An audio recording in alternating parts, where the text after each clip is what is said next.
Кыргызстанда жасалып жаткан масштабтуу жумуштар. Кылым долбоору. Кумтөр. Кумтөр кыргыз элинин сыймыгы, арманы, кайгысы эле. Анын айланасында узак кеп, түрдүү тагдырлар, оор күндөр, күрөштөр, карама-каршылыктар жүрдү. Тонналаган алтындары бар кен байлык 1993 жылы Аскар Акаевдин чечими менен чет өлкөлүк компанияга берилген.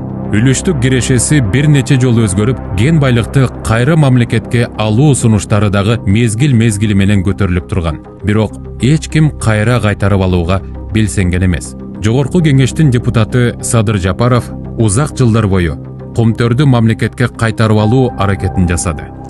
Бүгүнкү күнгө чейин 15 жылдан бери карай 260 тонна алтынды Кумтөрдөн ташып кетип, андан сырткары 77 тонна күмүш алып кетиптир. 1 килограммы биздин Кыргызстанга калбаптыр пайдасы. Кайсы бетиңер менен ушуга добуш берип атасыңар?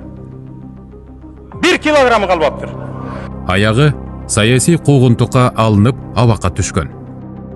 Кумтөр боюнча мына бүгүн коалиция карап атат.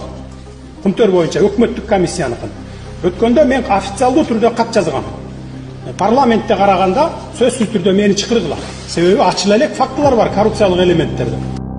2020 жылы Садыр Жапаров бийликке кайтып келди. Президент болуп шайланган соң 2021 жылдын 17 февралында Кумтөр алтын кенин мамлекетке кайтарып алуу боюнча парламенттик, андан ары мамлекеттик комиссияны түзгөн. Мамлекеттик комиссиянын башына Акылбек Жапаров дайындалган. 1 жыл эл аралык соттук териштирүүлөр мамлекеттин пайдасына чечилип, көп жылдан бери эңсеп келген Кумтөр алтын кени кыргыз элине кайтарылды. Мамлекетке өткөн соң кирешелердин көлөмү дароо айырма берди. Эми Кумтөр толугу менен менчигибизге өттү. Мындан 20 жыл мурда эле болчу окуя бүгүн гана жүзөгө ашты. Чет элдик компания иштеткен 28 жылда Кумтөрдөн 410 тоннадан ашык алтынды казып чыгарып кеткен. Кыргызстанга 1 грамдагы алтын калган эмес. Андан Кыргызстан болгону үлүштүк кирешеден 100 миллион доллар гана пайда көргөн.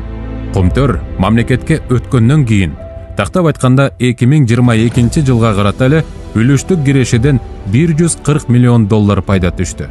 Бул чет элдик компания иштеткен 28 жылда тапкан пайдабыздан 1,5 эсеге көп. Мындан тышкары, казылып алынган тонналаган алтындар улуттук банкта сакталып турат. Үлүштүк кирешеден тышкары салыктан жана башка кирешелери бар. Бүгүнкү күндө Кыргызстандын экономикасына негизги киреше берип жаткан тармак Кумтөр алтын кени.